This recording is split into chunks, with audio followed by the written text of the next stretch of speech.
شیخ محترم مناظر جماعت اہل حدیث استاد اور ناظم تعلیمات جامعہ سید نذیر حسین محمد دہلوی حضرت الشیخ رضا اللہ عبد الکریم المدنی حفظہ اللہ سے التماس کرتا ہوں کہ آپ اپنے خطاب سے ہم سب کو مستفید فرمائیں. شیخ محترم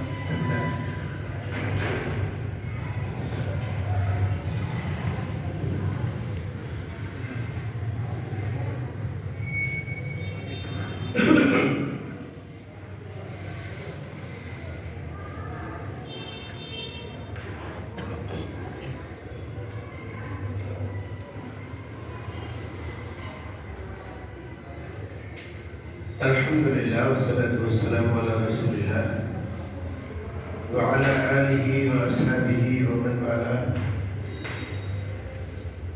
اعوذ باللہ السمیع العلیم من الشیطان الرجیم.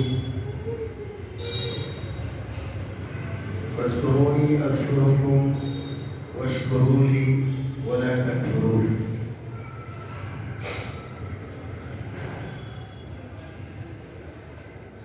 یہ سورہ بقرہ کی 152 نمبر کی آیت ہے.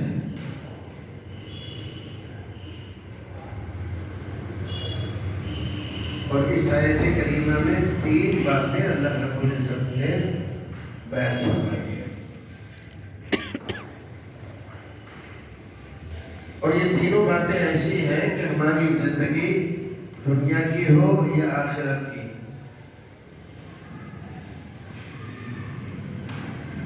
بغیر ان 3 چیزوں کا خیال رکھے ہوئے، ان پر عمل کیے بغیر ہم کامیابی حاصل نہیں کر سکتے.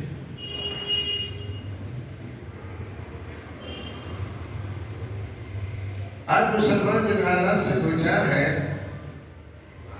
اور جس طرح کی پریشانیوں میں وہ زندگی گزار رہا ہے، اور ہر دن جب اخبار پڑھتا ہے، ریڈیو پہ خبریں سنتا ہے یا ٹی وی پر حادثات و واقعات کی خبریں سننے کے ساتھ مشاہدہ کرتا ہے اس گھٹنا کرم کا جو ہندوستان میں گھٹ رہا ہے. تو 2 طرح کے لوگ ہوتے ہیں. ایک ہوتے ہیں بے حس اور ایک ہوتے ہیں حساس. ایک ہوتا ہے بے غیرت، ایک ہوتا ہے غیرت مند. ایک ہوتا ہے بے فکرہ اور ایک ہوتا ہے فکر مند. ایک ہوتا ہے جو اپنی ذات سے تعلق رکھتا ہے، صرف اس کا مفاد، اس کا فائدہ اس کے پیش نظر. اور ایک آدمی وہ ہوتا ہے کہ اپنے ساتھ اپنی قوم کا بھی اس کو خیال رکھتا ہے.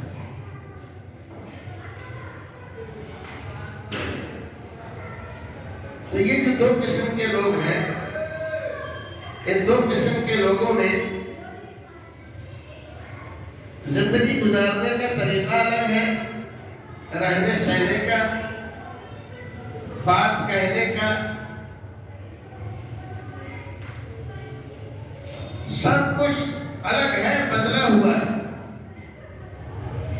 جو حساس ہے وہ ہر وقت چنتا اور فکر میں رہتا ہے. آنے والے کل میں کیا ہوگا. اور جو بے حس ہے اس کو سوائے کھانے پینے کے اور کسی چیز کی فکر نہیں.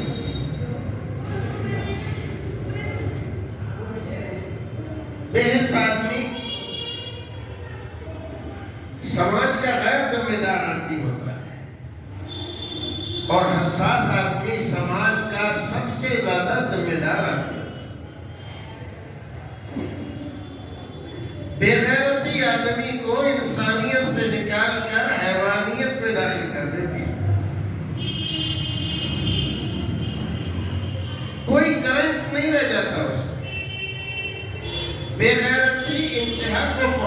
لگتی ہے، اپنی بے عزتی، اپنے قوم اور ملت کی بے عزتی اس کو بے عزتی نہیں لگتی۔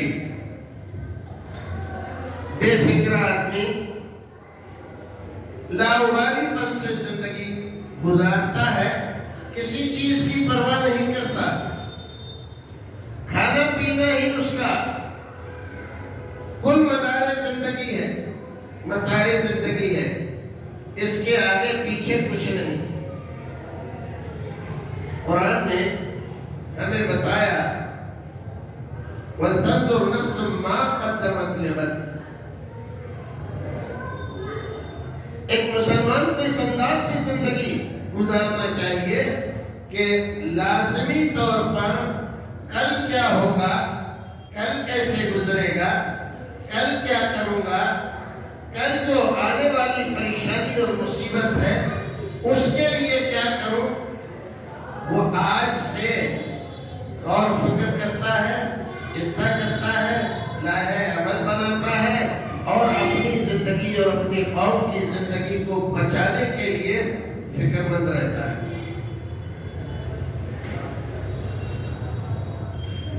اور جو لوگ بے فکری میں زندگی گزارتے ہیں، لاوبالی پن سے زندگی گزارتے ہیں، وہ اپنے لیے بھی مسئلہ ہوتے ہیں، اپنے گھر والوں کے لیے بھی مسئلہ ہوتے ہیں اور اپنی قوم و ملت کے لیے بھی مسئلہ بن جاتے ہیں۔ تو اللہ رب العزت ہمیں ایسی زندگی گزارنے سے منع کر رہا ہے جس میں ہمیں کل کی فکر نہ ہو۔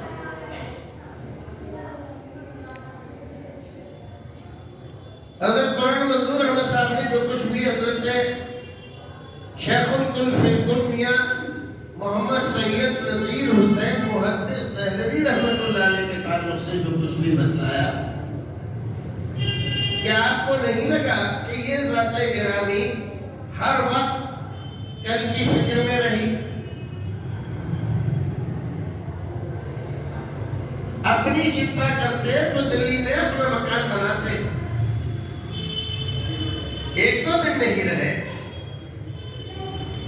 جوانی میں آئے تھے، شادی یہاں کی، اور لمبی عمر پانے کے باوجود اور احترام اتنا تھا ان کا لوگوں کی نظر میں کہ کوئی ان کا نام احترام نہیں لیتا تھا، ان کا نام نہیں لیا جاتا، سب ان کو میاں صاحب کہتے تھے۔ آج کے زمانے میں میاں کا لفظ اپنی عزت، اپنا وقار کھو چکا ہے، لیکن وہ زمانہ ایسا نہیں تھا، ہر ایک کو ہم میاں نہیں کہتے تھے۔ جو سماج میں صاحب عزت و احترام، صاحب وقار و اکرام جو لوگ ہوتے تھے، صرف وہی میاں صاحب کے نام سے مرافت کیے جاتے تھے، انہی کو میاں صاحب کہا جاتا۔ دلی میں یہاں کی عدالتوں میں معاشرتی مسائل کے تعلق سے جب جھگڑے ہوتے تھے، عدالتوں میں جاتے تھے اور عدالتیں ان کو حل کرنے سے مجبور ہو جاتی تھی، تو علماء کا پینل بنایا جاتا اور وہ مسئلہ علماء کے حوالے کیا جاتا اور اس پینل کے اعلیٰ ذمہ دار میاں صاحب ہوتے۔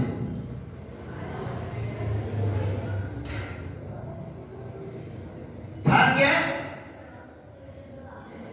گھر بھی نہیں تھا ان کے پاس، لیکن اپنی قوم کے لیے، اپنی ملت کے لیے، مسلمانوں کے لیے ساری زندگی پریشان رہے، سوچتے رہے۔ ہندوستان کے مسلمانوں، خاص طور سے پنجاب کے مسلمانوں کو اس زمانے کی رنجیت سنگھ کی حکومت کے ظلم و زیادتی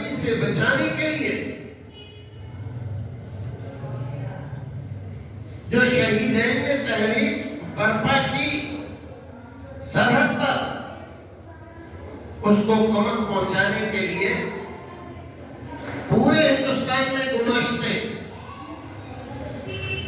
بھیجنا اور پیسہ فراہم کرنا، اور ان کو ایسے بزرگوں، فقیروں، درویشوں کی شکل میں وہ پیسہ دے کر سرحد تک پہنچا دینا، یہ میاں صاحب کا کام تھا۔ یہ کس لیے؟ شہیدین سید احمد رائے بریلوی رحمت اللہ علیہ اور شاہ اسماعیل شہید دہلوی رحمت اللہ علیہ، شاہ ولی اللہ محدث دہلوی رحمت اللہ علیہ کے پوتے، شاہ عبد الغنی کے بیٹے یہاں دلی میں نہایت عزت اور احترام کے ساتھ رہتے تھے۔ ان کے سامنے بڑے بڑے فاضلوں کو زبان کھولنے کی ہمت نہیں ہوتی تھی۔ یہ عزت، یہ احترام، یہ خاندانی وجاہت، ان تمام چیزوں کو چھوڑ کر پنجاب کے مسلمانوں کی ظلم و زیادتی بھری زندگی کو بچانے کے لیے اور ان کو انصاف اور آزادی دلانے کے لیے گھر چھوڑا، خاندان چھوڑا، سب کچھ قربان کر دیا ان دونوں حضرات نے، اور وہاں جا کے تحریک شروع کی۔ یہ کیا تھا؟ ایک مومن اور مسلمان کی حقیقی زندگی کا ایک جیتا جاگتا نمونہ۔ یہ بتایا کہ مومن ایسا ہوتا ہے صرف اپنے لیے نہیں، اپنی قوم کے لیے، اپنی ملت کے لیے سوچتا ہے، غور کرتا ہے، اس کے دکھ درد میں شریک ہوتا ہے۔ آج ہماری حالت مومن تو بہت دور کی بات ہے، مسلم بھی دور کی بات ہے، انسانیت سے بھی گری ہوئی زندگی ہم گزار رہے ہیں۔ ہمیں اپنے سماج، اپنی قوم، اپنی ملت کے دکھ درد سے کوئی واسطہ نہیں۔ ہمارے محلوں میں اچھی شکل و صورت والے، اچھے نام و نسب والے مسلمانوں کی مخبریاں کر کے پیسے کما رہے ہیں۔ آپ کو احساس نہیں ہے؟ ہر محلے اور ہر نکڑ پر مسلمان مخبریاں کر کے پیسے کما رہے ہیں، قوم کی عزت کو داؤ پر لگا رہے ہیں، عصمتوں اور عزتوں کی نیلامی کر رہے ہیں۔ کیسی بے غیرتی کی زندگی گزار رہے ہیں ہم؟ احساس ہے ہمیں؟ ایسے لوگوں کو حساس کہا جائے گا، فکر مند کہا جائے گا، باغیرت کہا جائے گا؟ نہیں، انہیں صرف اپنی فکر ہے، ہمارا پیٹ بھر جائے، ہم مزے سے اس دنیا میں کھائیں پیئیں اور موج اڑائیں، قوم بھاڑ پھولے میں جائے، کوئی فکر نہیں۔ اسلام ایسی زندگی گزارنے سے مسلمان کو منع کرتا ہے۔ جو آیت کریمہ میں نے آپ کے سامنے رکھی سورہ بقرہ کی 152 نمبر کی آیت، اللہ رب العزت کیا کہہ رہا ہے؟ فَاذْكُرُونِي أَذْكُرُكُمْ۔ ہمیں خاص طور سے ہمارے بے فکر مسلمانوں کو اکثر یہ شکایت رہتی ہے کہ برف گرتی ہے تو بیچارے مسلمانوں پر، ہر مصیبت مسلمانوں کے لیے ہے، ہر جگہ مسلمان پیٹا جا رہا ہے، ظلم و زیادتی کا شکار بنایا جا رہا ہے، مسلمانوں کے ساتھ یہ ہو رہا ہے، مسلمانوں کے ساتھ وہ ہو رہا ہے۔ بات تو ٹھیک بھی ہے، لیکن بھائی تیرے ساتھ ایسا کیوں نہ ہو؟ کیوں نہ ہو تیرے ساتھ ایسا؟ تیرا ایک رب ہے، مالک ہے، خالق ہے، اس ساری کائنات کا چلانے والا ہے، تیرا عقیدہ ہے اس کے علاوہ اس کائنات میں کوئی بھی دوسرا معبود نہیں ہے. اگر لوگوں نے معبود بنا رکھے ہیں تو باطل ہے، ناحق ہے. معبود برحق کوئی نہیں ہے سوائے اللہ کے. نفع نقصان اس کی مٹھی میں. جس کو چاہتا ہے عزت دیتا ہے، جس کو چاہتا ہے ذلتوں سے خواریوں سے برباد کر دیتا ہے. وَتُعِزُّ مَن تَشَاءُ وَتُذِلُّ مَن تَشَاءُ بِيَدِكَ الْخَيْرُ إِنَّكَ عَلَى كُلِّ شَيْءٍ قَدِيرٌ. ہم تو یہ ایمان رکھتے ہیں، ہم تو اس بات کو مانتے ہیں کہ عزت و ذلت اللہ کے حق میں ہے اور ساری بھلائیاں اس کی مٹھی میں ہے اور ہر چیز پر قدرت اسی کو حاصل ہے، اس کے علاوہ کسی کو نہیں ہے. اگر یہ عقیدہ ہے اور یقیناً ہونا چاہیے تو ذرا سا دل سے سوال کرو، پھر ہم جیسی زندگی گزار رہے ہیں یہ زندگی ہمیں زیب دیتی ہے؟ ہم عزتیں ڈھونڈ رہے ہیں کہاں؟ نیتاؤں کے پاس، سیاسی جماعتوں کے پاس. یہ جماعت خراب ہے، یہ جماعت اچھی ہے، یہ نیتا خراب ہے، یہ نیتا اچھا ہے. نیتاؤں کے پاس عزت ملے گی، ان بیچاروں کے پاس تو اپنی ہی عزت نہیں. جن کے پاس خود عزت نہ ہو ان سے آپ عزت ڈھونڈنے نکلے ہیں، یہ آپ کو عزت دیں گے؟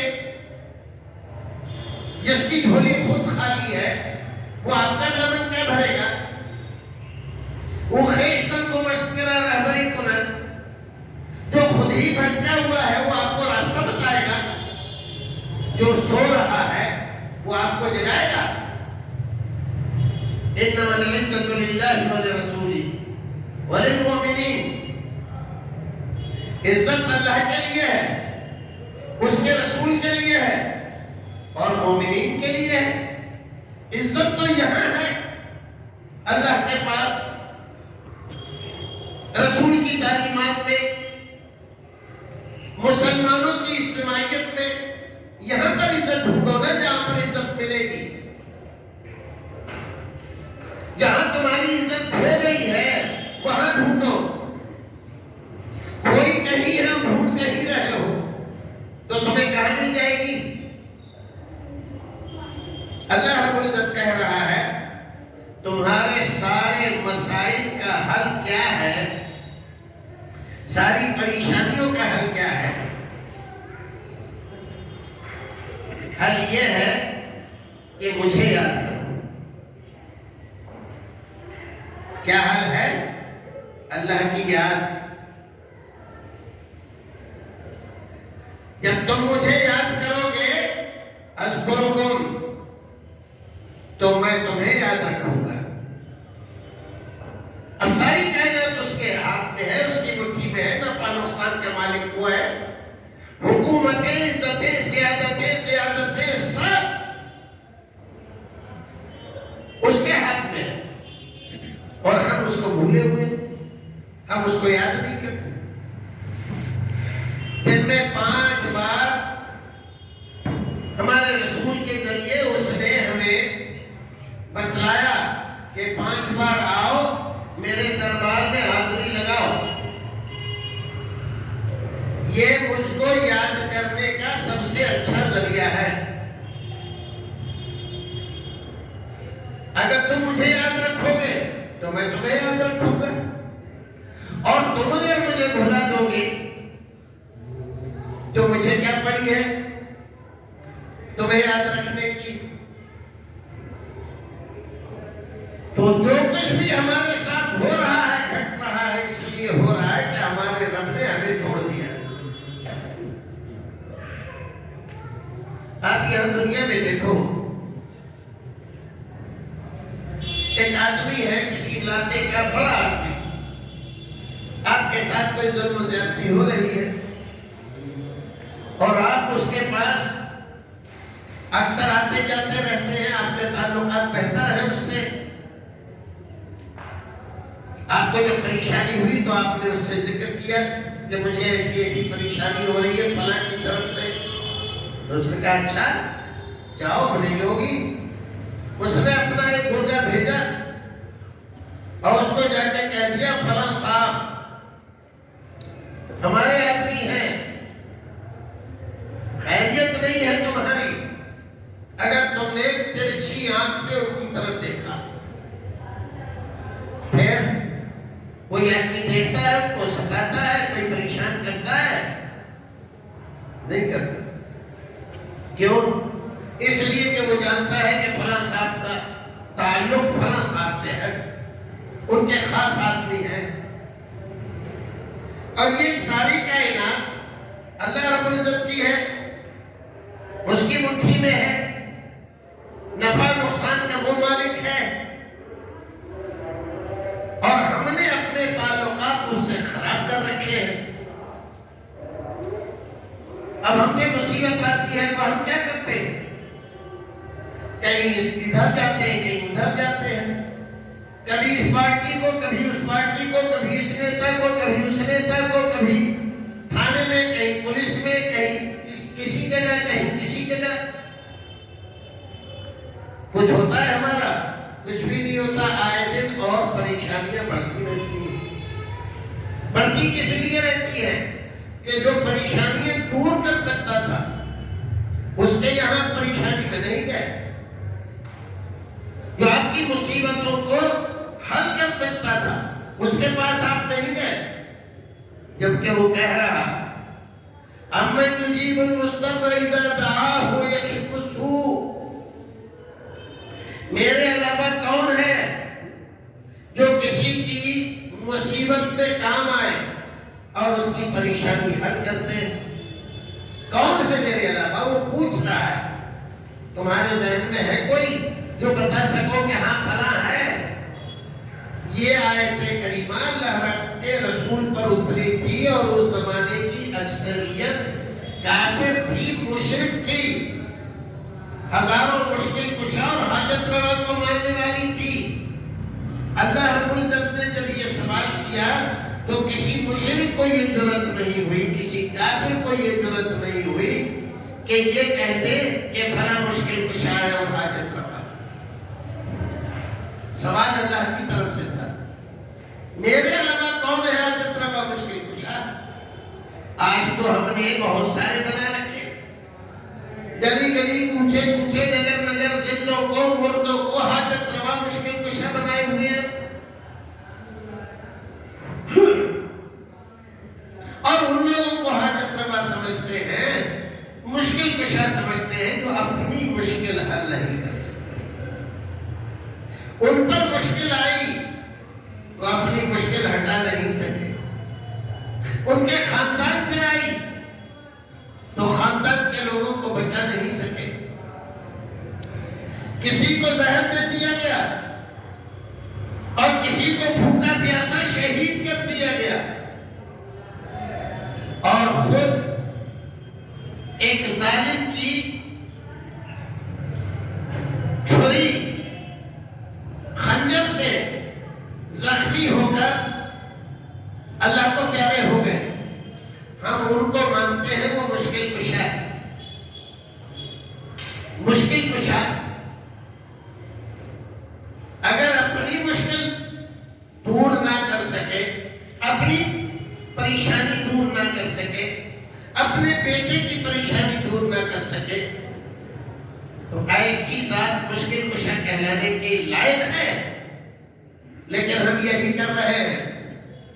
کچھ لوگ جو اللہ کو پیارے ہو گئے, لوگ مر گئے, ان کو حاجت روا مشکل کشا مانتے ہیں, اور کچھ لوگ وہ ہیں جو زندوں کو حاجت روا مشکل کشا بنائے ہوئے ہیں, جن کی اپنی زندگی کا کچھ پتہ نہیں, اپنی سیکورٹی کے لیے درخواست کرتے ہیں حکومت سے اور باڈی گارڈ لیے پھرتے ہیں. یہ تمہاری سیکورٹی کریں گے, تمہاری حفاظت کریں گے. کوئی نہیں کرے گا. دوبارہ لوٹو اسی نسخے کی طرف جو نسخہ اللہ رب العزت نے بتلایا تھا فاذکرونی اذکرکم، تم مجھے یاد رکھو میں تمہیں یاد رکھوں گا، اور جب میں یاد رکھوں گا تمہیں تو دنیا کی کسی بھی طاقت میں یہ طاقت نہیں ہے کہ تمہاری طرف غلط نظر سے دیکھ سکے۔ یہ تو پہلی بات تھی اس آیت کریمہ کی کہ اللہ رب العزت یہ چاہتا ہے کہ تم اس کو یاد کرو۔ تم چاہتے ہو اللہ رب العزت تمہیں یاد کرے، یاد رکھے؟ کون کہتے گا کہ نہیں چاہتے؟ ہر ایک آدمی یہی کہے گا کہ ہم یہ چاہتے ہیں اللہ رب العزت ہمارا خیال رکھے، ہمیں یاد کرے۔ تو اس کی شرط یہ ہے، اس کا طریقہ یہ ہے کہ تم اللہ رب العزت کو یاد رکھو۔ اور کیا فرمایا؟ حضرت ابن عباس رضی اللہ تعالیٰ عنہ نے اس آیت کریمہ کی تفسیر فرمائی، فاذکرونی اذکرکم،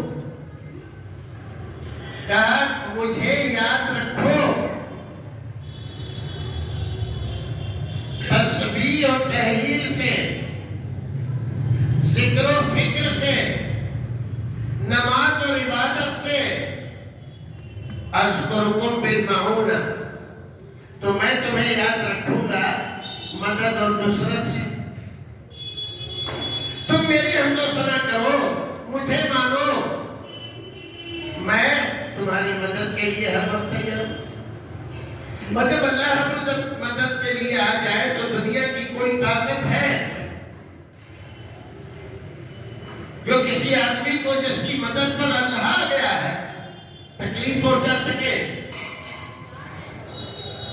اگر کسی چیونٹی کو مٹانے کے لیے دنیا کی ساری طاقتیں اکٹھی ہو جائیں، کس کو مٹانے کے لیے؟ چیونٹی کو۔ امریکہ کے پاس جتنے بم، ایٹم بم اور نیوٹرون بم اور نیپال بم اور دنیا کی قسم کے بم ہیں، رشیا کے پاس جتنے ہیں، جرمنی کے پاس جتنے ہیں اور فرانس کے پاس جتنے ہیں، سارے اکٹھے ہو جائیں۔ کیا چاہتے ہیں؟ اس چیونٹی کو مٹانا ہے، اس کو مارنا ہے، اور اللہ رب العزت اس کی مدد اور نصرت پر آ جائے کہ مجھے بچانا ہے۔ نتیجہ کیا ہوگا؟ چیونٹی بچے گی یا مرے گی؟ چیونٹی کو کوئی نہیں مار سکتا، چیونٹی کو کوئی نہیں مار سکتا۔ تم کتنے ہی بم چلاؤ، کتنا ہی کچھ کرو، ایک ذرا سی چیونٹی کو جب کوئی نہیں مار سکتا، اتنی ساری طاقتوں کے باوجود، تو ایک مسلمان تو بہت بڑی چیز ہے۔ ایمان والے کی طاقت کا تو کوئی ٹھکانہ نہیں ہے۔ تو ایمان والے کو، مسلمان کو برباد اور تباہ کر دیں گے، نہیں بلکہ پوری قوم کو تباہ کر دیں گے۔ یہ جو کھچڑی پکا رہے ہیں اور یہ جو بکواس کر رہے ہیں، یہ جو صبح شام بیان داغتے رہتے ہیں مسلمانوں کے خلاف، مار دیں گے، کاٹ دیں گے، یہ کر دیں گے، وہ کر دیں گے، ان کے بس میں کیا ہے؟ ان کو تو اپنے بارے میں پتہ نہیں ہے کل تم اٹھو گے کہ نہیں اٹھو گے، یہ کیا کر سکتے؟ تو ان سے ڈرنے کی ضرورت ہے، ان سے ڈرنے کی ضرورت نہیں ہے، اللہ سے ڈرنے کی ضرورت ہے۔ وَلَا تَخَافُوهُمْ وَخَافُونِي، اللہ رب العزت فرماتا ہے ان سے مت ڈرو، مجھ سے ڈرو، مجھ سے ڈرو۔ اگر تم مجھ سے ڈرو گے تو میں تمہیں ساری دنیا والوں کے مقابلے میں نڈر بنا دوں گا، ایسا نڈر بنا دوں گا کہ تمہارے دل میں خوف، دہشت، ڈر کچھ بھی نہیں ہوگا۔ میرے رسول نکلے مکہ سے ہجرت کی رات، حضرت ابوبکر صدیق رضی اللہ تعالیٰ عنہ کو ساتھ لے کر۔ مکے والے دشمن ہیں، دروازے پر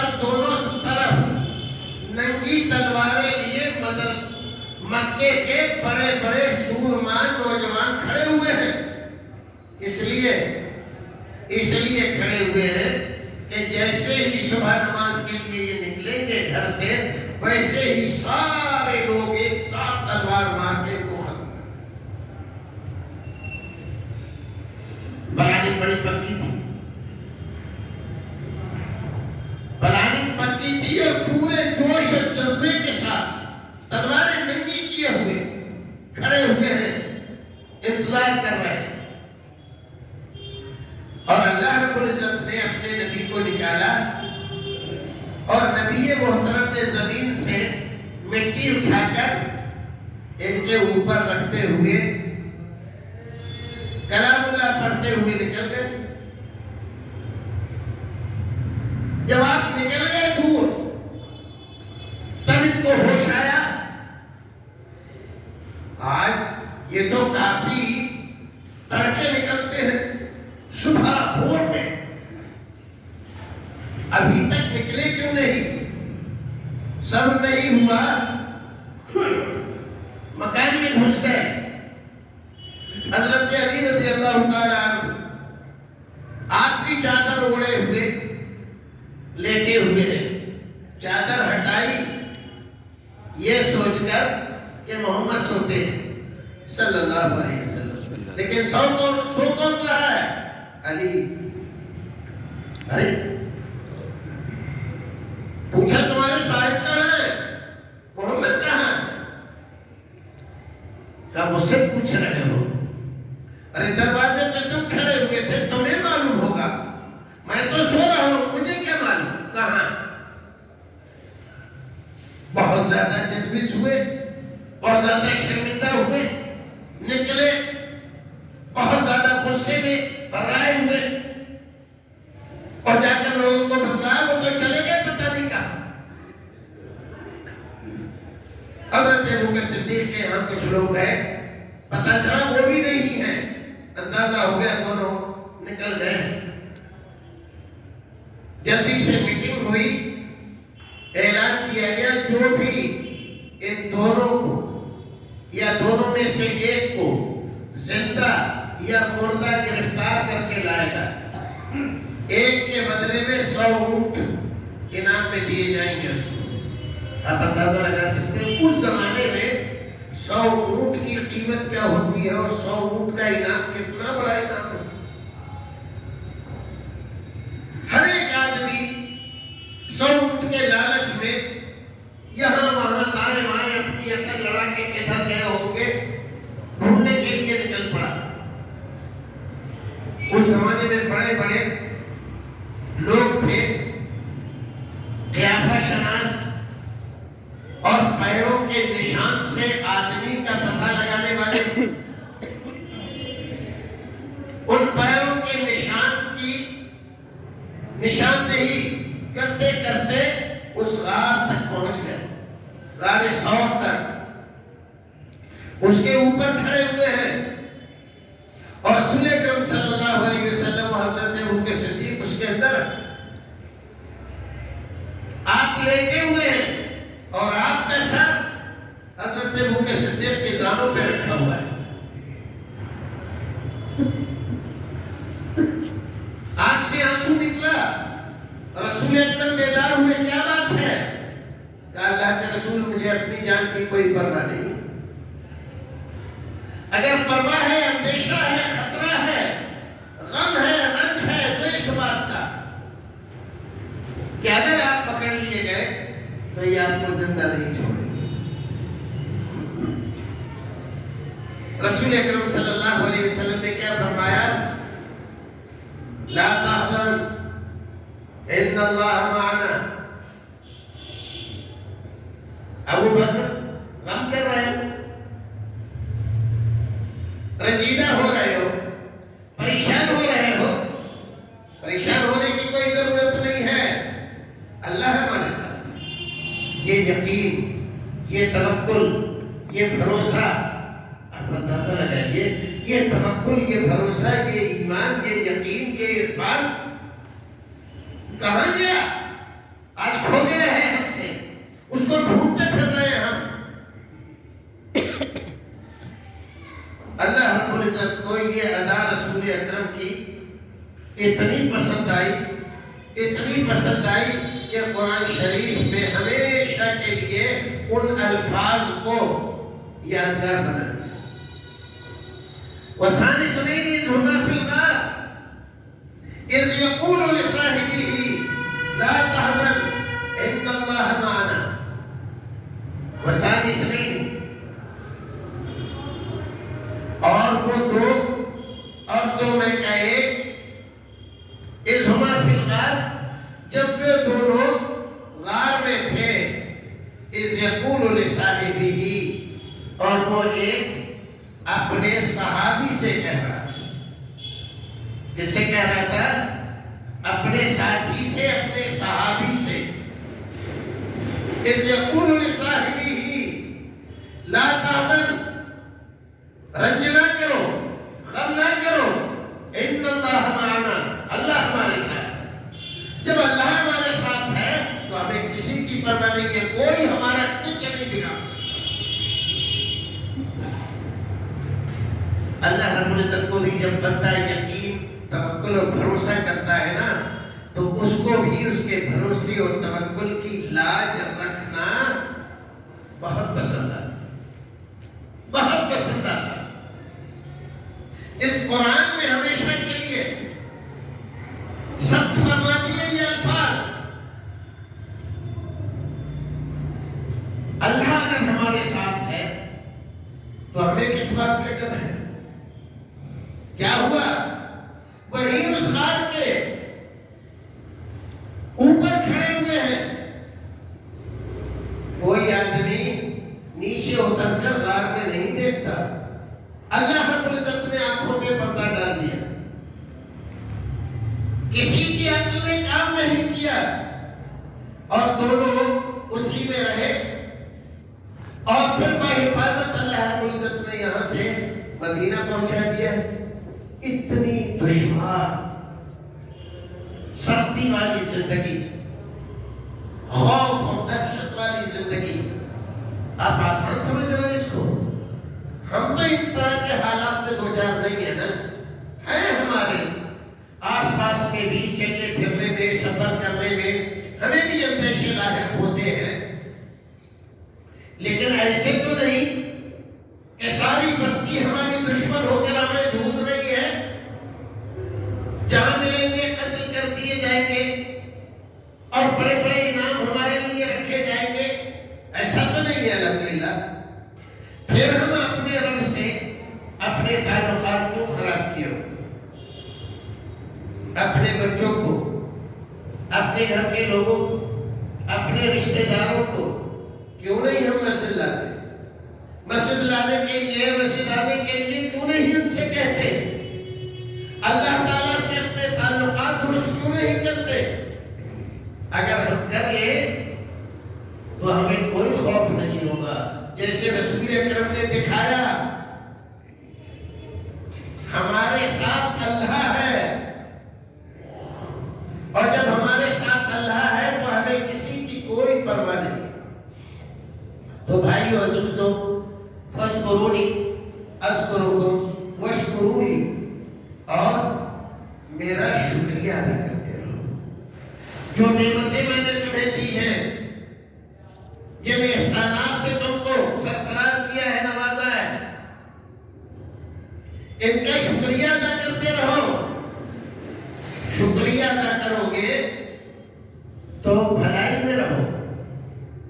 لئن شکرتم لازیدنکم ولئن کفرتم ان عذابی لشدید.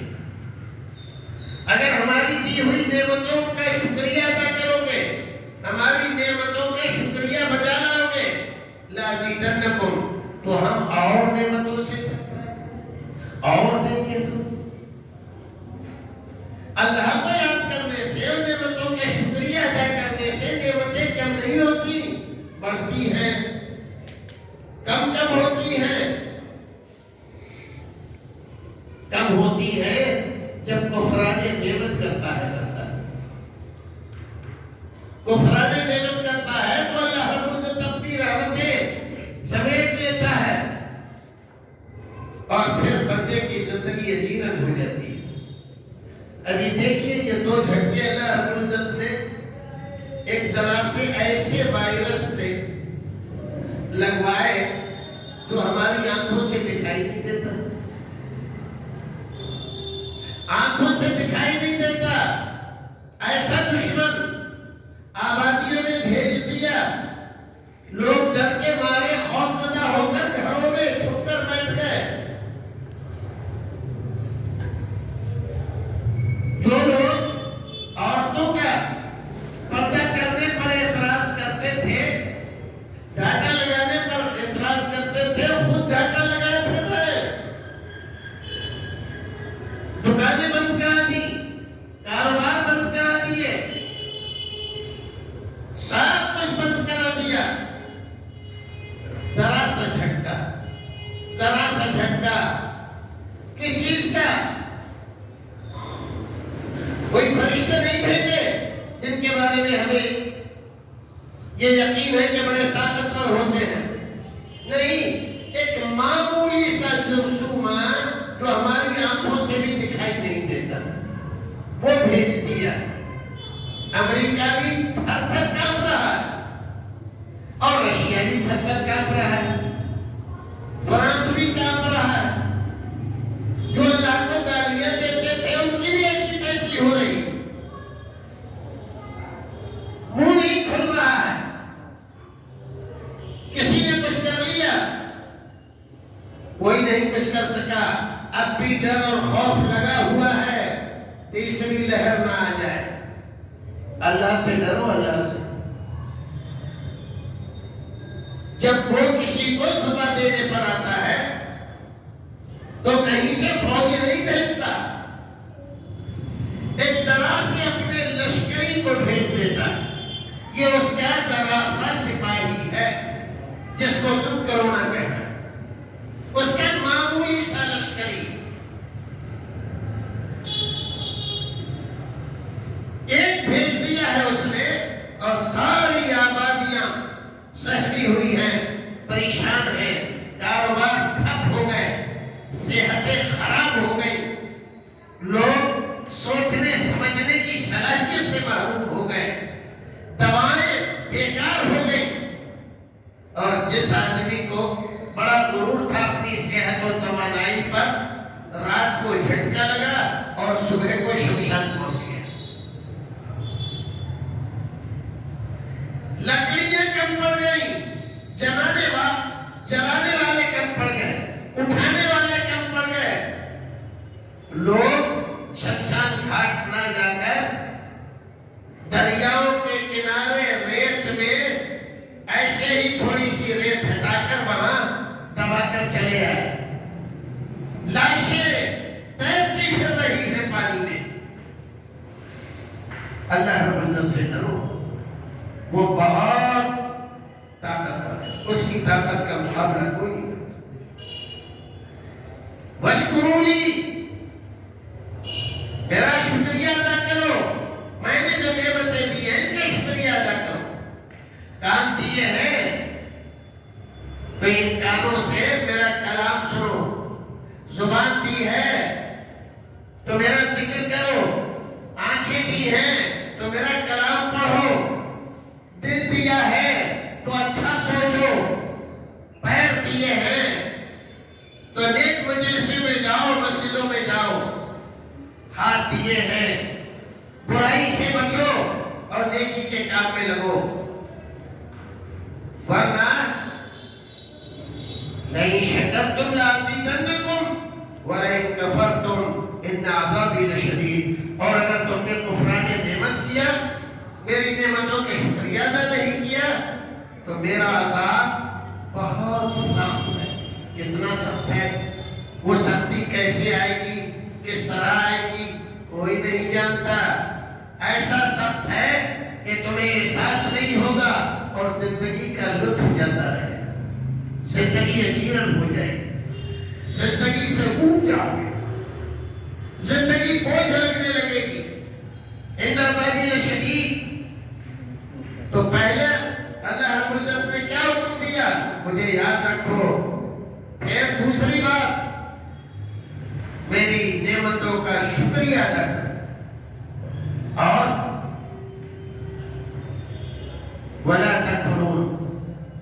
اظہار نعمت نہ کرو، میرے ساتھ کفر کے ساتھ پیش مت آؤ، مجھے بھلانے کی کوشش مت کرو، ورنہ یہ زندگی تمہارے لیے بڑی مصیبتوں بھری ہو جائے گی، اور اس زندگی میں تمہارا رہنا دوبھر ہو جائے گا۔ وَاشْكُرُوا لِي وَلَا تَكْفُرُونَ۔ تو 3 باتیں آج یاد رکھیں۔ کتنا ٹائم لگے گا؟ اذان میں 10 منٹ 10 منٹ سے اذان میں ٹھیک۔ تو 3 باتیں آج کے درس کا حاصل کیا ہے؟ 3 باتیں۔ اللہ رب العزت کو یاد کرے، یاد رکھے، تسبیحات پڑھے، سبحان اللہ والحمدللہ ولا الہ الا اللہ واللہ اکبر ولا حول ولا قوت الا باللہ، زبان پر جاری رکھو۔ استغفر اللہ ربی من کل ذنب واتوب الیہ، استغفار کو لازم پکڑو، چلتے پھرتے بیٹھتے اٹھتے اللہ کی حمد و ثنا بیان کرو، کھاؤ اللہ کی حمد بیان کرو، پیو تو اللہ کی حمد بیان کرو، اور اپنے آپ کو، اپنی زبان کو ذکر الہی کا عادی بناؤ۔ اگر یہ زبان ذکر الہی کی عادی ہو جائے گی تو غیبت چغلی چھوٹ جائے گی، گالی گلوچ چھوٹ جائے گی، لوگوں کی برائیاں چھوٹ جائیں گی، زبان پر بدتمیزی کے کلمات نہیں آئیں گے اگر یہ زبان ذکر الہی کی عادی ہو جائے گی۔ اور اس کا فائدہ کیا ہوگا؟ اس کا فائدہ یہ ہوگا کہ تم اللہ رب العزت کی رحمتوں میں رہو، اللہ رب العزت تمہیں یاد رکھے گا، اور جب وہ کسی کو یاد رکھے تو دنیا کی کوئی طاقت اس کو نقصان نہیں پہنچا سکتی۔ اللہم رحمتک ارجو فلا تکلنی الی نفسی طرفۃ عین واصلح لی شأنی کلہ لا الہ الا انت۔ چھوٹی سی دعا میرے رسول نے بتلائی، کوئی مصیبت پریشانی ہے، کاروبار ٹھیک نہیں چل رہا ہے، گھر میں خیر و برکت اٹھ گئی ہے، لوگ عزت کے بجائے بے عزتی کر رہے ہیں، جس طرف نظر اٹھاتے ہیں مایوسی ہی مایوسی ہے، ان حالات سے اگر تم نکلنا چاہتے ہو تو میرے رسول نے یہ چھوٹی سی دعا بتلائی، اللہم رحمتک ارجو فلا تکلنی الی نفسی طرفۃ عین۔ اے اللہ میں تیری رحمت کا امیدوار ہوں، تیری رحمت کے وسیلے سے تیری رحمتوں کو پکارتا ہوں، مجھے اتنی دیر کے لیے بھی جتنی دیر میں پلک جھپکتی ہے میرے حوالے مت کر، کسی اور کے حوالے تو اور کی بات ہے، میرے حوالے فلا تکلنی الی نفسی طرفۃ عین واصلح لی شأنی کلہ، اور میرے سارے بگڑے کام اے اللہ بنا دے، سارے بگڑے کام۔ کون کون سے بگڑے ہوئے ہیں ہم جانتے ہیں اچھی طرح سے، اور بہت سے ایسے ہوتے ہیں جو ہم نہیں جانتے، اللہ جانتا ہے۔ واصلح لی شأنی کلہ، میرے سارے بگڑے کام بنا دے، لا الہ الا انت، تیرے علاوہ کوئی اس پر قدرت نہیں رکھتا، کیونکہ کوئی معبود نہیں، مشکل کشا نہیں، حاجت روا نہیں۔ دوسری چیز جو ہم نے آج سیکھی ہے وہ ہے اللہ کا شکریہ ادا کرنا۔ اللہ تیرا شکر ہے، اللہ تیرا شکر ہے، خالی زبان سے کہہ دینے سے شکر ادا نہیں ہوتا، کر کے دکھانا پڑتا ہے۔ اللہ نے مال دیا ہے تو اس کے شکرانے میں اللہ کے راستے میں خرچ بھی کرو، غریبوں، مسکینوں، یتیموں، بیواؤں کا خیال بھی رکھو، اپنے پڑوس پڑوسیوں کا، بھائیوں کا خیال بھی رکھو. یہ ہے مال کا شکریہ. ولا تکفرون، اور اللہ رب العزت کے ساتھ غفران نعمت نہ کرو. اللہ رب العزت ہمیں اور آپ کو نیک عمل کرنے کی توفیق عطا فرمائے. جب تک دنیا میں رکھے ایمان و سلامتی کے ساتھ رکھے، اور جب دنیا سے لے جائے ایمان و سلامتی کے ساتھ لے جائے. پروردگار ہمیں اپنا بندہ نیک اور اللہ کو یاد کرنے والا بنا کر دنیا میں زندہ رکھے، اور ہماری زندگیوں کو اسلامی زندگی بنائے. پروردگار مال دے تو اپنے راستے میں خرچ کرنے کی توفیق عطا فرمائے، اور زبان دی ہے تو اپنے ذکر کی توفیق عطا فرمائے. آنکھیں دی ہے تو اپنے کلام اللہ کو پڑھنے کی توفیق عطا فرمائے. پیر دیے ہیں تو مسجد جانے کی توفیق عطا فرمائے. اے اللہ، اس دنیا میں جو کچھ بھی اسلام کے دشمن مسلمانوں کے دشمن سوچ رہے ہیں، مسلمانوں کے خلاف بری چیزیں، اے اللہ یہ ساری برائیاں انہی کے اندر واپس کر دے، اور ان کو کیفر کردار تک پہنچا، اور ایسی سزا دے کہ دوسرے لوگوں کو اس سے عبرت ہو. سبحان ربک رب العزت عما یصفون وسلام علی المرسلین والحمد للہ رب العالمین.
اللہ کا ہزار شکر ہے کہ اس نے تمام لوگ اس دینی مجلس میں حاضر ہونے کی توفیق عطا فرمائی. اور ہم جامعہ سید نذیر حسین کا تہہ دل سے مشہور ہیں، اور اس کے اساتذہ کا ان آپ حضرات نے ٹائم نکال کر کے اس دعوتی پاک پروگرام کا آغاز کیا، اور یہ شرط سب سے پہلے ہماری مسجد کو بخشا والے. اس پر ہم جتنا بھی اللہ کا شکر ادا کریں کم ہے، اور آپ حضرات کا بھی انتہائی زیادہ شکریہ ہے کہ آپ حضرات نے خود پیشکش کی، میرے مطالبے اور پیشکش کی بغیر آپ خود اس پروگرام کو آپ نے دعوت دیا، اور اس پروگرام کو آپ نے سنبھالا اور طے کیا، اور یہاں آ کر کے دینی باتیں سنائی. اللہ تعالیٰ ہمیں سننے سے زیادہ عمل کی توفیق عطا فرمائے. عمل سب سے اہم چیز ہے نجات کی. سننا ہر کوئی سنتا ہے، لیکن سننے کے بعد تبصرہ کر کے اور آگے بڑھ جاتا ہے، اس پر عمل کرنے کی کوشش قطع نہیں کرتا. عمل ہماری زندگی کا سب سے اہم ذریعہ ہے اور سب سے اہم ہتھیار ہے. عمل ہی ہماری نجات کا دارومدار ہے. اگر عمل سے ہم کو تعلق رہے تو ہماری نجات بہت مشکل ہوگی. اور جو بات زبان سے کہنا ہے